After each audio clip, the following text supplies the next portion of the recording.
No, black men, listen up for a second. Especially the brothers who are like keep a low profile, lone wolves basically. You pretty much don't fool with anybody but yourself. You gotta watch. Everybody's looking at you, watching you. I remember I went to a amateur boxing match or an amateur boxing event to entertain myself 2 weekends ago, and it was in an arena where they had an upper level and a lower level. So I decided to sit in the upper level away from everybody and sitting to myself. I had binoculars so I could see. And it wasn't a lot of people there, but I still managed to find a nice secluded area where nobody would be around me. Lo and behold, throughout the night, there was this little girl that kept walking by, playing in the seat in front of me. I'm like, go. I didn't say this to her because one thing you don't do as a black man is engage a child in conversation. I don't care what race you are. You're grown. You don't engage no kid in conversation unless you know they parents. Nah. So, I wanted to say a million times, why don't you go sit with your parents? Stop coming to fuck around me. Like she would walk in my path of vision, and a couple times I would look at my phone, or in some instances I just look straight up because I knew. Because at one point I looked over like, yo, who's this girl with? And I saw her father looking at me. Like it's almost like I felt like they were trying to set me up to see if I was going to say something to that child.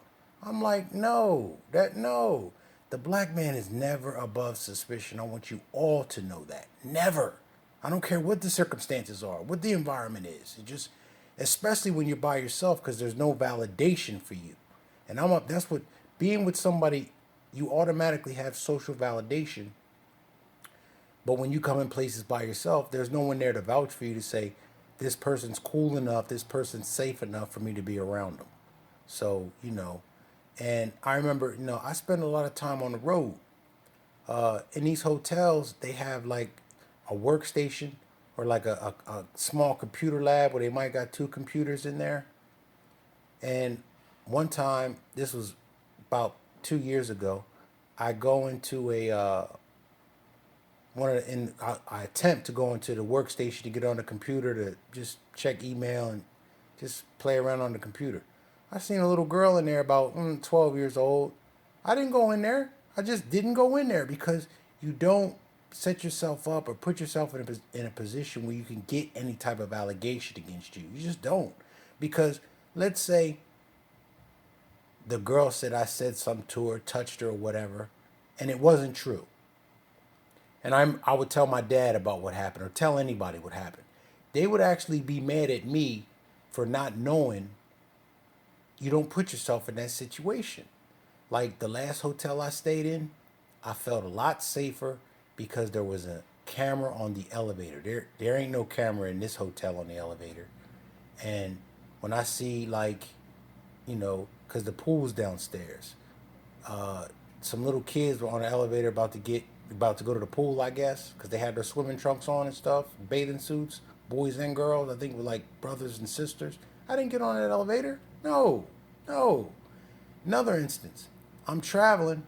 I was in Connecticut at a Friendly's restaurant, and I go in there, and there's a little boy in there washing his hands. And the way their bathrooms are set up, like you'll have a regular toilet and a urinal and a sink, but the regular toilet doesn't have a stall around it. So it's like, I don't understand why they even have it like that. Wendy's has bathrooms like that too, where you just walk in there and there's an open toilet. And I guess the little boy didn't lock the door. But nonetheless, I was not going to go in there and use the bathroom with no little kid in there. Seriously, I just wasn't going to do no shit like that. I saw a little boy at a Target who was lost. And I waited and waited and waited for him to like find his mother. And when he didn't find her, I put like 10 feet of distance between me and the little boy. Crouched down and said, "Excuse me, are you lost?" He shook his head, yeah. And I went to walk him to the customer service desk. I didn't take him by the hand, and I walked there was some distance between us. Luckily, his mother saw him, and she just took him. And she didn't give me no weird look like, why are you dealing with my son? But when I look back on it, hey, I'd have just acted like I didn't see him. I mean, not that I wouldn't have cared about him because he was so little he could barely talk, but I care more about my reputation, and I don't need anything like that. You know, an accusation would just ruin you and some shit like that, for real. So, brothers, remember this: the black man is never, ever above suspicion.